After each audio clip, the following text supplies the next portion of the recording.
Sup, Nerdmigos, and the Jive Talking Nerd John Norcrow. We've got Wife here, and we're back at it again for another Trek Jive.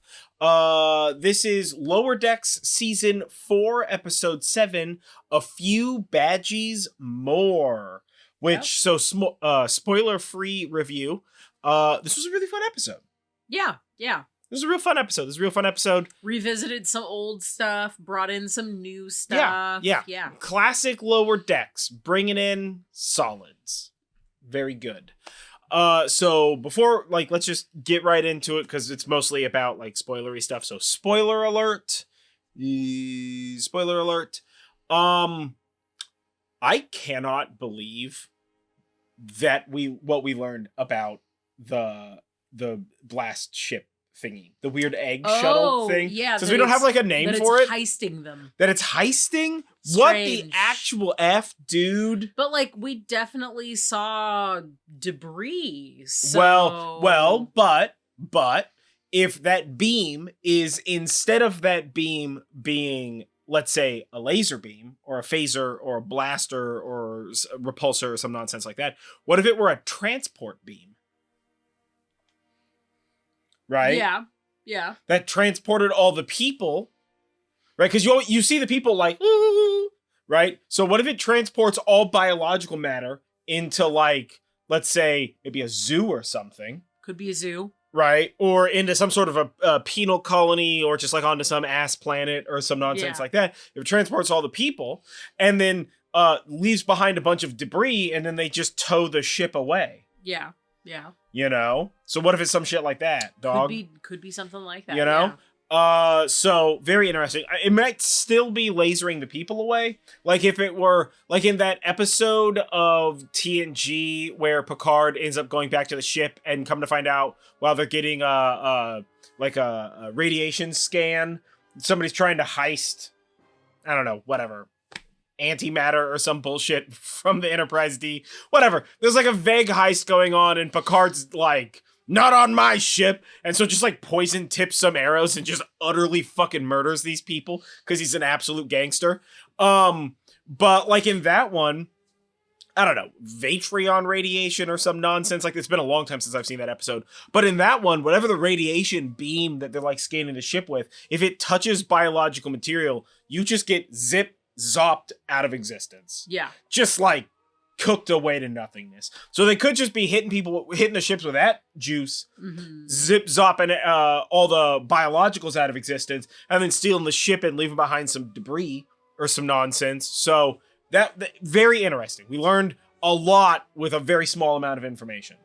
And we still have a lot of questions. Oh my god, yeah. Almost even more questions. Because if it was just somebody blowing people up, you could be oh, fuck the Federation, right? Yeah. A lot of people are anti-Federation. But, if it's somebody stealing shit, that's... what's up? Could you imagine if it were the Ferengi this whole time?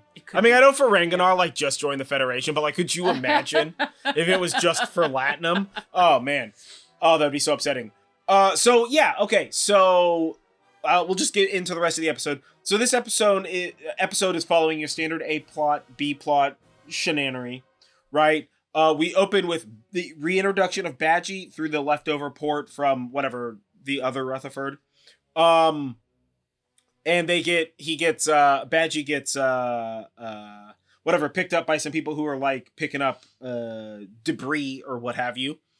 And takes over kind of Borg-ish. Yeah. Because you see all the guys got little antennas or whatever going on now. And we get Badgey being evil, which is fantastic. So it's Rutherford Mariner on the Badgey quest, which I think is the A plot, and then Tendi and Boimler on the B quest, which is where they have to go back to Earth to Daystrom Institute because Peanut Hamper is up for parole, and the Boimler's killer robot friend, whatever, Killzoner or Terror something, whatever, they all got nightmare names, whatever, he who is voiced by Jeffrey Combs. Dude, okay, let me tell you, we've watched this twice now. First time watching this episode, the whole time I'm why do I know this motherfucker's voice? I know that we've seen this robot before, but why is his voice like more than just a one-off character. I recognize it. I looked it up. It's Jeffrey Combs. So, and he's in Enterprise. He's in Voyager or DS9, one of those. He's in like a bunch of Star Trek, which is awesome. So classic Trek guy, which is why I recognize his voice. But so basically Peanut Hamper is like, I'm pretending to get parole and then we're gonna go conquer some stuff. And Bad Computer Guy is like, it's such a great plan. Look at this. If I flex real hard, I can make my lights blue. Which is great because they're like, they'll believe me because my lights are blue. And then as soon as he shows up, Bloody Boimler's like, I don't really know. This guy's definitely tricking me, but these lights do seem quite blue. So, which is great. So, and of course, he's immediately evil. Kidnaps Boimler and Tindy, and they go to like a beach planet. And Tindy says that she's like enjoys sand because they don't have sand on her home planet. It's mostly just pointy rocks. Yeah. Which is kind of crazy. Like fun fact kind of info. And then I like when they leave, she's like, I'm taking some of this with me, and like takes a handful of sand with her. Like, oh, why would you put sand on that shuttle? You're never going to get it off now. Yeah. But so like Peanut Hamper doesn't show up to the beach. And so he's like, maybe she went to go conquer that planet we were going to conquer. And then he conquers the planet. And we get like a fun from Boimler, like, oh, it's not like the Federation could put this back together in in less than an hour or whatever. Yeah. But then he like, that doesn't work out. She's not there. And then come to find out, she went back to her home station to be with her family because she actually was rehabilitated. Yeah. Yeah. Which is great. Tindy was right. The system does work. Not our system, but their system does. We could all have Star Trek, guys. Just be smarter about it. So he decides to like actually put the effort in to become a better person, which is a fun wrap up on these two characters. Yeah. We get a little like, I'm introducing my best friend to my dad energy. Yeah. It's very adorable. So that's fun that we got like more on that. I love the like killer robot prison, right? It's fun. It's so great. That scene when there's like all the guards standing around and those robots are just like playing basketball in the yard or whatever. It's so good. But so that's, B plot stuff. And then the A plot is that Rutherford and Mariner sneak over to the enemy ship because they're getting booped to death and they're not going to survive one more boop from Badgey. And he decides to solve the problem with Badgey by giving him a hug, where it splits Badgey into Badgey and Goodgey. Hilarious. Best joke ever, right? And then Goodgey, it was useless, of course. Yeah. So he tries to use logic to defeat Badgey, and then we get Logic-y, which is... So now we have three them, Badgeys, and Badgey's all plan... All in the colors of metals. Yeah, because Goodgey is silver, and Logic-y is like bronze or like copper. Copper, yeah. So Badgey's plan, his master plan, is to do a shenan to the warp drive and then achieve warp 9.9 and then upload his consciousness into subspace, thus being able to destroy all of the Federation at once. And they are entirely incapable of stopping this, and Badgey does in fact transcend into godhood. But in so doing, existing in both past, present, and future, and knowing everything throughout all of time simultaneously, he realizes that what he's doing is not worth it, and there's so much more he can do, which is so good. Yeah. And as he's leaving, we get two great Lower Decks references. One, he says, I might go visit the Black Mountain, which we don't know what that is yet, but we know that maybe some bad stuff happens there, because that's where the security officer went when he died. Afterlife stuff. There's some afterlife shit on the Black Mountain, so we got a reference to the Black Mountain. He might go visit that. And he's like leaving to start his own universe or whatever. But while he's leaving, he's being ushered through the portal into infinity from by a koala again. Yeah. So we still don't know what this cosmic koala nonsense is, but that's happening. Oh, and he also says he might hang out with the Q for a little bit. So that's fun. Yeah. But so I guess Badgey's not a problem anymore because he's a god, which is a weird way to solve that problem, but it's very lower decks and I love it to death. And then that is the second ascension that we have had in this show. Yeah, that's the second ascension. I think this show's trying to tell us something. And then we also get Rutherford is using Witchy to control his shuttle's grappler, which is like this great intro outro plot kind of energy about the shuttle they've been rebuilding having a grappler attached to it, and like everybody's in big support of it, which in my opinion the grappler is clearly a reference to Enterprise, because in Enterprise they don't have tractor beams, they just have like a grappler gun that like fires a rope and a claw and grabs another ship and like tows it with them. Enterprise is a weird show. Sure. It's weird Trek, man. But a grappler's cool. I mean, let's be real. A grappler's pretty tight, dog.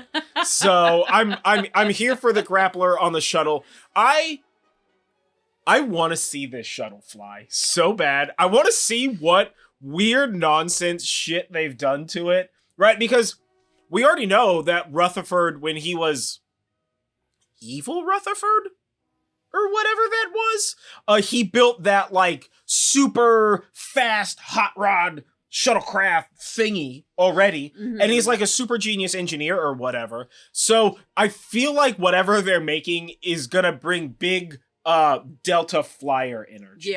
Which I'm very here for. But this is a great episode. Yeah. What was your favorite part of this episode? What was your best bit for this episode?